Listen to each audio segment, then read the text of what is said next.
কোনোদিন একটা কথাও তাদের বিরুদ্ধে বলেননি, কিন্তু এমনই তার শক্তি, আন্দোলনের শক্তি, ভাবের শক্তি, সেই শক্তির কাছে ওটা নিষ্প্রভ হয়ে গেল।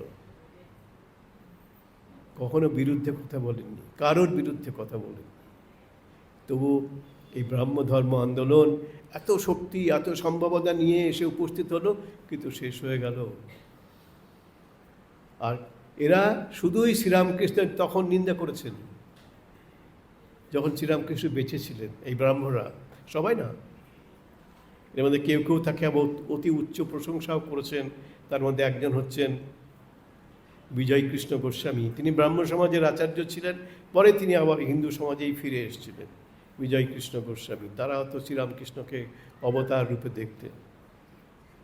শ্রীরামকৃষ্ণের কাছে এসে একদিন দক্ষিণেশ্বরে বিজয় কৃষ্ণ গোস্বামী বললেন, তখন পূর্ববঙ্গে এসেছিলেন, ঢাকাতে এসেছিলেন বিজয় কৃষ্ণ গোস্বামী, বলছে অনেক জায়গায় ঘুরলাম, কোথাও এক আনা, কোথাও 4 আনা, আর শুধু এখানেই শ্রীরামকৃষ্ণকে বলছেন শুধু এখানেই 16 আনা, 16 আনার ওপরে 18 আনা আমি দেখতে পাচ্ছি।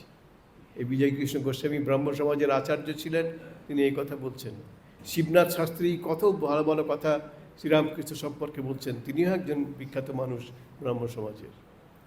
আরও অনেকেই বলেছেন, সেটা সেই কথাটা বলছি না। কিন্তু এই ব্রাহ্ম সমাজের একটা শক্তিশালী আন্দোলন, ব্রাহ্ম ধর্মের মতো, ব্রাহ্ম সমাজের আন্দোলনের মতো, সেটি একদম নিষ্প্রভ হয়ে গেল। আজকে তো নেই আর তার কোনো চিহ্ন। এই শ্রীরামকৃষ্ণ এত শক্তিশালী, একের পিঠে যদি একটা শূন্য দেন, শ্রীরামকৃষ্ণ বলছেন 10 হবে, আর একটা শূন্য দেন 100 হবে, আর একটা শূন্য দেন 1000 হবে, আর একটা শূন্য দেন বেড়ে যাবে, শুধু সংখ্যাটা বেড়ে যাবে। এর একটাকে বুঝে দেন শ্রীরামকৃষ্ণের কথা।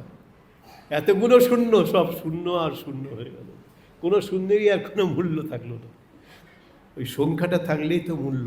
তো শ্রীরামকৃষ্ণ হচ্ছেন সেই সংখ্যা, যিনি থাকলে সব থাকে, আর যিনি সঙ্গে না থাকলে কিছুই থাকে না। তার জন্মদিনে আমরা কাউকে ছোট করতে চাই না। শ্রীরামকৃষ্ণকে বড় করার কোনো প্রয়োজন নেই, তিনি স্বয়ং প্রকাশ, স্বয়ং জ্যোতি।